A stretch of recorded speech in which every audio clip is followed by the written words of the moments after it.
नमस्ते दोस्तों, आज हम एक बार फिर आपके बीच लेकर आए हैं एक प्रेरणादायक कहानी जिसको सुनकर आप कभी भी किसी के सामने ज्यादा नहीं बोला चाहेंगे। चलिए शुरू करते हमारी ये स्टोरी।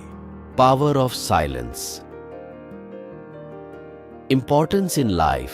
वाणी या बोलना ही नहीं बल्कि मौन में भी शक्ति होती है। यही कारण है कि धर्मों में मौन को बहुत महत्व दिया गया है। वैज्ञानिकों द्वारा भी इस बात को माना गया है कि सेहत से मौन का गहरा संबंध है और इससे मानसिक शांति मिलती है।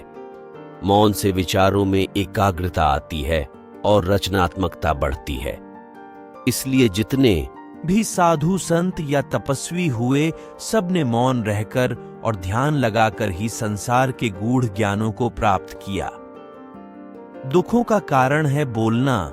हमारे जीवन में एक नहीं बल्कि बहुत सारे दुखों का कारण बोलना ही है, क्योंकि हमारी समस्या यही है कि हम चुप नहीं रह सकते। हमेशा कुछ न कुछ बोलते ही रहते हैं और आपके बोलने के कारण ही आधे से ज्यादा दुख निर्मित होते हैं। परिवार में कलह क्लेश का कारण भी हमारा बोलना ही होता है। आप जितनी भूख उतना भोजन खाते हैं, जितनी जरूरत उतना कार्य करते हैं, लेकिन क्या आपने इस बारे में कभी सोचा है कि आप कितना बोलते हैं?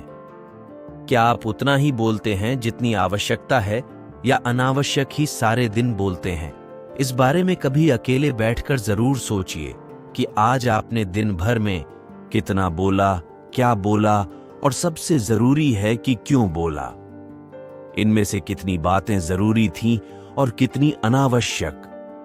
सुनने सुनाने के माहौल से बाहर निकले मनुष्य की प्रवृत्ति ऐसी है कि वह अपने मन में चल रही बातों को दूसरों को सुनाना चाहता है और दूसरा भी आपके साथ ठीक वही काम करता है।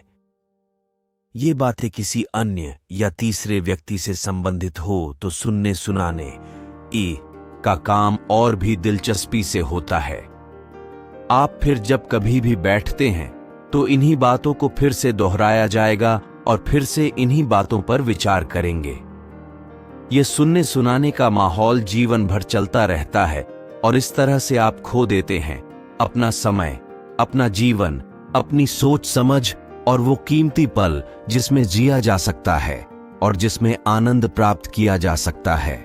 इसलिए इस सुनने सुनाने के माहौल से बाहर निकलें। क्या है मौन की शक्ति? जब तक हम बाहर की ओर बोलते रहेंगे, हमारे भीतर अशांति रहेगी। जिस दिन हम मन से चुप हो जाएंगे तो तब बाहर हमारे मुख से कुछ भी निकले, हम शांत ही रहेंगे। दुनिया में जितनी बुराइयां हैं, परिवार में क्लेश है, पति पत्नी में विवाद है, सब बोलने के कारण ही होते हैं। हम चुप रहना नहीं चाहते हैं, हमेशा सुना देना चाहते हैं, लेकिन व्यर्थ का बोलना ऊर्जा का नष्ट होना है। इसलिए जितने भी बुद्धत्व, साधु और संत हुए, वे एकांत की ओर गए, क्योंकि उन्हें अधिक बोलना न पड़े और अधिक सुनना न पड़े। महावीर ने 12 वर्ष और महात्मा बुद्ध ने 10 वर्ष मौन रहने के बाद ध्यान प्राप्त किया। महर्षि रमण और चाणक्य भी मौन के उपासक थे। लेकिन आप इस संसार में रहकर भी एकांत रह सकते हैं। इसके लिए आपको अपनी उन ऊर्जाओं को बचाना होगा जिसे आप व्यर्थ के शब्दों में नष्ट कर देते हैं। इसलिए उतना ही बोले जितना जरूरी हो। कहानी की सीख: व्यर्थ की बातों पर समय गंवाने से अच्छा है कि आप अपने बारे में जाने ध्यान करें। व्यर्थ की बातों से आपका तो समय बर्बाद होता ही है, साथ में आपके साथ जो इधर उधर की बातें करते हैं उनका भी समय बर्बाद होता है और उनकी बातों से हमारे दिमाग में न जाने कितनी अनकही बातें आ जाती है।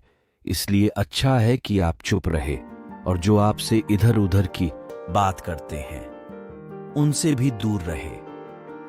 आपको हमारी यह कहानी कैसी लगी हमें कमेंट करके जरूर बताएं और हमारे चैनल को सब्सक्राइब एवं लाइक करना ना भूलें। मिलते हैं एक और मोटिवेशनल स्टोरी के साथ।